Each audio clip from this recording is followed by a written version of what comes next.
今日想同大家講下《特權樂園》呢部電影。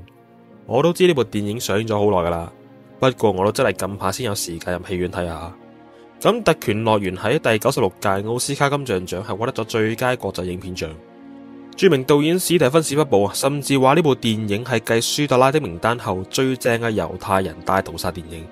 如果大家有睇過史蒂芬史匹堡執導嘅《舒特拉的名單》的話呢，相信對於呢部電影嘅震撼程度同埋喺電影史上嘅地位都係毋庸置疑。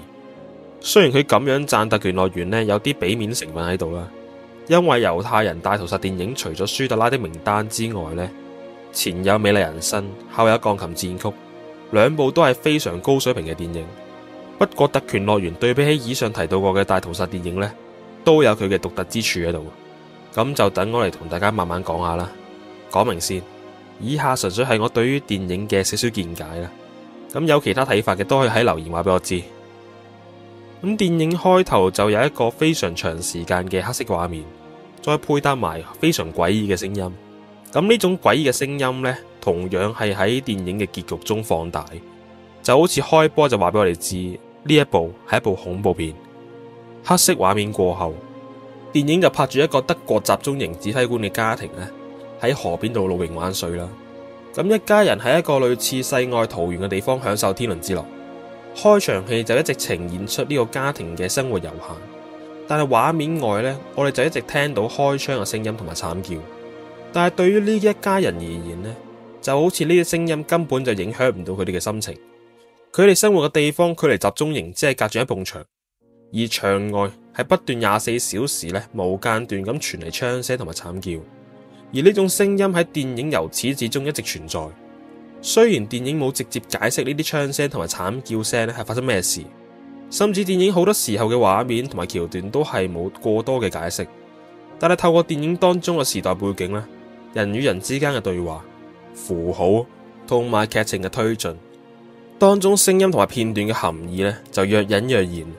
你先至意識到呢啲慘叫聲嘅來源就係納粹主義下嘅猶太人，永不間斷嘅槍聲係處決猶太人嘅聲音。電影就透過呢啲看似微不足道嘅聲音，慢慢將當中令人心寒嘅表達滲入觀眾內心，你就會開始無法忽視一直充斥住喺電影當中嘅聲音。聲音無疑係電影當中傳達大屠殺恐怖之處嘅其中一個媒介啦，更加係表示納粹對於猶太人嘅屠殺係不分晝夜咁進行。電影當中有兩位科學家就向身為指揮官嘅丈夫 Rudolf 提出改良集中營嘅建議，透過一種方法可以令到集中營內24小時不斷燃燒。開頭大家可能唔知道佢要燒啲咩，雖然醒目嘅大家可能都估到噶啦，不過就等我喺呢度賣個關子先啦。電影中段就向我哋展示咗老婆 Hedwig 用心栽培嘅花園。佢提到話3年前呢一片庭院只係荒蕪，乜都冇。佢用咗3年時間就將地方種滿晒一片花海。我一開始都對於呢段片段冇太大嘅感覺，但係電影最後就展示咗家庭嘅園丁如何維護呢個如此美麗嘅花園。佢攞住一桶灰色嘅粉灑喺土壤上面，冇錯就係骨灰。記唔記得我啱啱提到過改良集中營嘅方法，就係為咗燃燒更多被殘害嘅猶太人屍體，將屍體變為更好處理嘅骨灰。相信只係住喺集中營隔籬嘅 Hedwig 可以從中獲得大量骨粉。因此佢可以只係用咁短時間就將荒土變成花園，可想而知當中用作肥料嘅骨粉數量係有幾龐大，啲花有幾靚，殺嘅猶太人就有幾多。講到電影當中令人印象深刻嘅畫面，我諗就不得不提下當中幾段黑白夜視嘅畫面。畫面當中係影住一個細路女四周圍擺呢啲生果，生果相信就係俾被奴役嘅猶太人工作時候食嘅。因為佢哋大機會唔會喺德軍手上面有飽飯食噶啦。而電影點解要用呢種黑白夜視嘅畫面去呈現呢？以下係我猜測啦。第一就當然係為咗令大家睇清楚黑夜嘅環境啦。首先個細路女冇可能日光日白咁俾啲生果俾其他猶太人，佢只好夜晚行動啦，將啲食物收埋喺土壤當中。而導演又唔想喺黑夜用一啲非自然光線去拍攝，就只好用另一個方式去呈現當時夜晚嘅環境。第二就係去呈現女孩眼中外面嘅世界係黑白顛倒，夜視嘅畫面有一種近似乎負片嘅效果啦，而負片當中嘅顏色就係黑白對調，暗色會變得更光啦，而亮色就變得咁暗沉。當時德國納粹對於猶太人嘅殘暴成為當時德國主流嘅思想，種族主義至上，令到一個國家對於殘害一個種族視為平常事，而且理所當然，更加係軍人獲得更高官階同埋權力嘅手段。如此狀況唔通唔係黑白反轉咩？第三個原因就係令到呢一幕更加容易植入觀眾嘅心目中。呢一點呢，就類似舒特拉的名單當中嘅紅衣女孩，電影全程都係黑白畫面敘事，唯獨是一個女孩可以清楚見到身穿紅衣。我哋觀眾就對於個紅衣女孩更加印象深刻。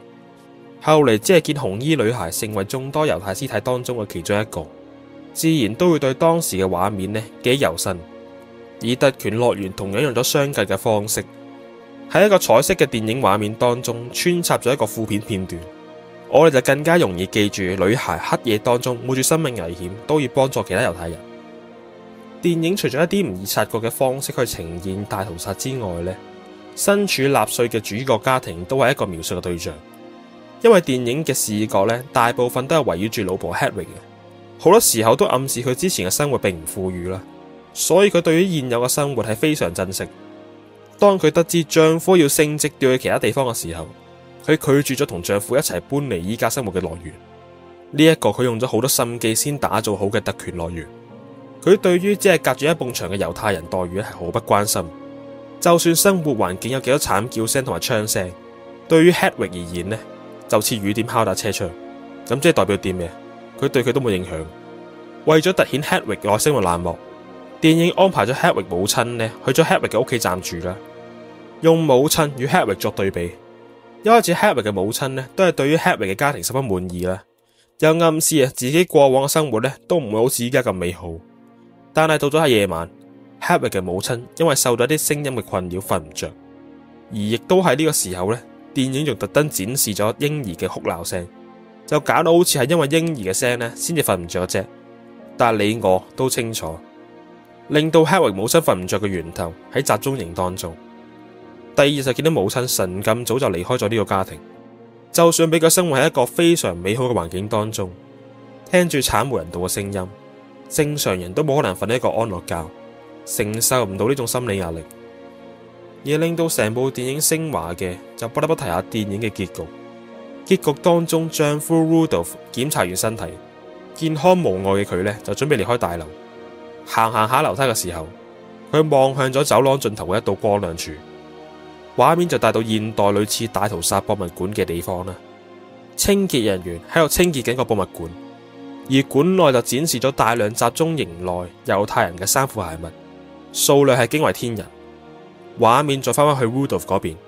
就好似 Rudolf 見證住館內嘅收藏，亦都係見證住自己嘅所作所為。納粹主義下屍橫遍野，而 Rudolf 就踐踏住屍體，一直喺軍隊當中平步青雲，屠殺之下又獲得至高無上嘅權力。但係當佢行多2級樓梯嘅時候，佢開始作嘔，然後再行多2級，再嘔，就似係面對住自己以往作為集中營指揮官嘅所作所為感到嘔心。面對住自己要翻到去集中營隔離繼續生活嘅佢呢，感到反胃。作為德軍高層嘅佢，都對於自己嘅所作所為有所排斥。佢本嚟都只係一個普通人，如何對於殘害其他人類毫無反應呢？但係面對住地位同埋權力嘅誘因，佢都依然堅持自己嘅行為。想講下佢嘅嘔吐呢，唔係因為生病，佢嘅身體係冇任何問題。因為電影為咗證實佢冇任何生理問題呢，仲要加插咗 Rudolf 睇醫生嘅橋段，都係去證明佢所表現嘅反應呢，實屬心理問題。呢度都加插一段題外話啦。電影當中嘅 Rudolf 其實係有真實嘅原型。納粹喺電影當中 Rudolf 所負責嘅奧斯威辛集中營累積殺害超過100萬個猶太人，而 Rudolf 係奧斯威辛集中營任職最長時間嘅指揮官。最後嘅結局就當然伴隨住二戰嘅結束， Rudolf 就喺100萬人嘅見證之下，於奧斯威辛集中營被判處絞刑。電影一直保持住一種距離感啦，佢冇直接呈現納粹主義嘅瘋狂同埋殘暴，冇直白咁呈現猶太人嘅困境，而係用另一種方法去講述一個集中營嘅故事。畫面當中係一個納粹家庭，聲音外係猶太人被趕盡殺絕，冇作過多嘅批判，只係用一個鏡頭、一個聲音去記錄一個環境。但係就係呢種非煽動嘅描述，令我哋成為見證歷史嘅觀眾，感受歷史嘅黑暗同埋恐怖。